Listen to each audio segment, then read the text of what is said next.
By the way mga kamoma, share ko lang po sa inyo itong part 2 na pagligo namin sa ilog. At dahil hindi nga ako nakontento sa pagligo ko ng ilog, so gusto ko munang magbanlaw mga kamoma. Kaya kung baguhan kayo dito sa pupuntahan ko mga kamoma, sigurado ako na matatakot kayo.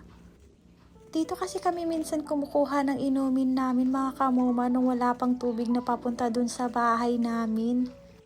Nature spring nga po pala siguro ang tawag dito mga kamoma, syempre dahil galing nga sa nature itong tubig. Hindi na ako magbanlaw doon sa bahay namin kasi alam ko na yung tubig namin doon ay limited lang at tas kailangan kasi namin doon sa bahay. Kapag maligo kasi ako feeling ko maraming tubig yung nasasayang mga kamoma. At malayo nga din po pala yung area na ito na pinagkuhaan din namin ng tubig nung unang panahon. At dahil tapos na nga ako, kaya yan pauwi na rin kami sa bahay. Mabuti nga ngayon dahil merong sasakyan o di kaya motor mga kamoma, hindi katulad ng dati na nilalakad lang namin. Happy ka! Happy ka! Very happy! Sobrang saya naman ni Pry nung nakita niya ako mga kamoma. Tapos nagtataka siya pa bakit sobrang tagal kong naligo. Ang hindi niya alam, sobrang layo na pala nang naabutan ko. Kung naalala nyo nung una kong video mga kamoma na bumili ako nito para sa kortina namin dito sa bukid. Sino bang hindi maaawa, ganyan na yung estado ng kortina dito sa bahay. Minsan kasi sa dami-daming kailangan, minsan parang halos lahat hindi mo na ma-provide. Dahil endless kasi yung mga kailangan dito sa bahay, buti na lang nandyan yung pinsan ko. Nung medyo madilim-dilim na mga kamoma, nagpasya kami na bumili ng tubig at dahil nga festival, malapit na ang festival sa bayan namin, nag-drop muna kami dito sa ukay-ukay dahil ayan yung mga pamangkin ko at saka yung anak ko, ganahan daw sila mag-ukay mga kamoma kasi tag 10 pesos lang. Kaya sabi ko bilisan nyo dahil pinabili ako ng ulam, hindi pa ako nakauwi, madilim na. Kaso parang nawili din yata akong mamili dito mga kamoma.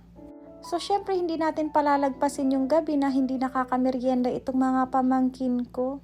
Para hindi naman sasama yung loob nila, ibibilhan natin sila ng donut at saka fruit shake. So, sabi ko ako na mamimili ha, ako na mag-decide. Kasi baka yung ituturo nila yung medyo pricey mga kamoma. Buti na lang at pumayag naman sila.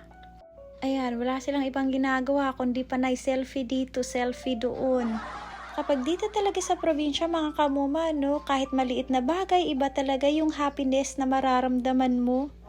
Tapos naalala ko pa nung unang panahon, na sa tuwing festa dito sa amin, ako ang hirap talaga na mag-a-attend ka ng festa tapos wala kang kapera-pera. Alam mo yun kung gaano kahirap ang buhay. Then kinabukasan nagdesisyon din ako na isasama kayong mga kapatid ko at saka yung mga pamangkin ko. At sinama ko na rin pala yung auntie ko mga kamoma. Sabi ko pasyal-pasyal muna kami saglit bago kami uuwi ng Jensan. Pero tingnan mo naman sobrang babaw ng kaligayahan nila. Igurain tawon may mag-shake mga kamoma tsaka balak din sana namin mag-ukay-ukay. Yun nga lang biglang bumuhos yung malakas na ulan kaya hindi kami nakapag-ukay. Alam ko kasi yung feeling na gusto mo rin maki-join sa mga festival, gusto mong lumabas, gusto mong kumain sa labas. Alam mo yung wala kang kapera-pera. But now, kaya ko na silang ilibre kahit ilang shake pa yung kakainin nila, kahit ilang donuts pa yung kakainin nila. Talagang masaya ako kapag nakikita ko talaga yung pamilya ko na masaya mga kamoma. Dahil mapapanatag yung loob ko kasi alam ko naman na yung mga pamilya ko kahit simpleng bagay lang, sobrang saya na nila. Then pinakamaganda din sa lahat kapag kasama mo talaga yung mga kapatid mo as in yung kumpleto kayo. Ganito talaga yung gusto ko. Para kasi sa akin mga kamoma na kaya kong manlibre ng iba, how much more yung pamilya ko, diba? Sus, kung doon lang dyan sa muang Jollibee dari mga kamoma, ako na dyan din sila gipakaon sa Jollibee. Kaso malayo talaga kasi sila sa city.